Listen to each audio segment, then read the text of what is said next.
20 years ago, the SAG committee for the new upcoming awards ceremony for the Screen Actors Guild approached American Fine Arts Foundry to help them in the creation of an award. We worked with them to develop the idea of a sculpture that could be created and reproduced as a special edition that would be unique and follow the traditional lost wax casting process that is normally reserved for the fine art community.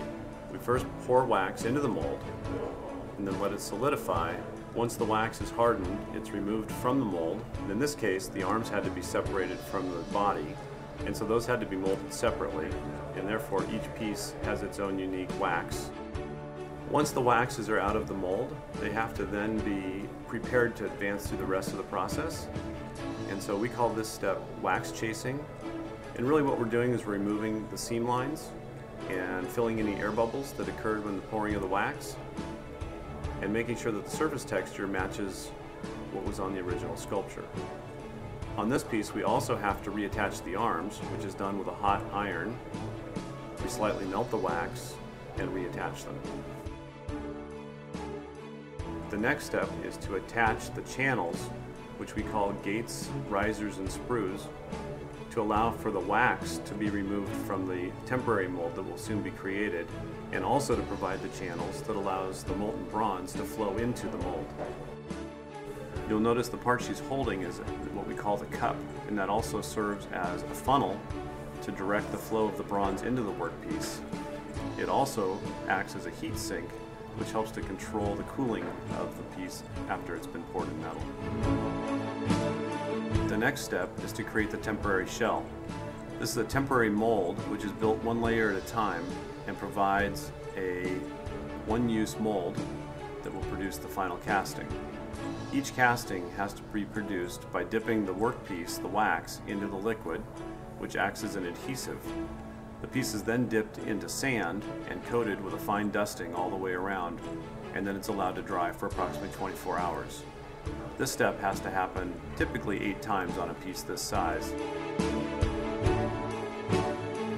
Once the shell or temporary mold has been dried, the next step is to heat it up and remove the wax. This is where the process gets its name, lost wax casting. What's going to be left behind is a perfect negative image of the original piece. After the wax has been removed from the shell is put into the oven to warm it up to casting temperature of approximately 1500 degrees. While that's happening, the foundryman is preparing the bronze in the crucible, melting that to approximately 2000 degrees. It takes about 3 hours to melt the bronze to pouring temp. When the bronze is ready, it has to be poured quickly.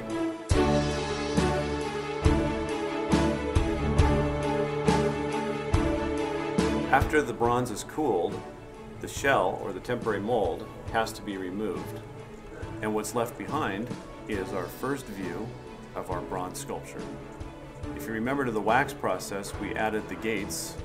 Those gates have now been turned into bronze, and we have to remove those.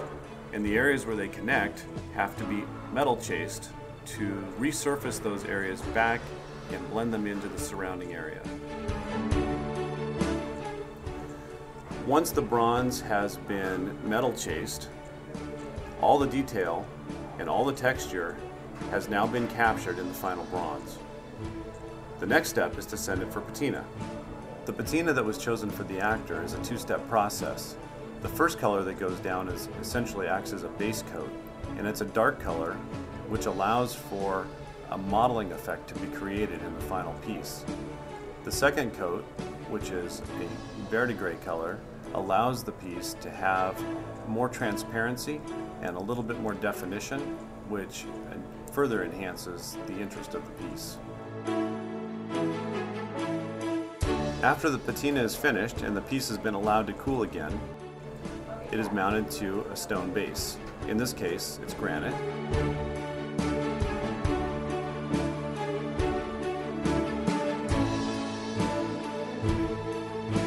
After the metal work has been completed and the piece has passed its quality control inspection, the actor is now deserving of receiving its own unique number.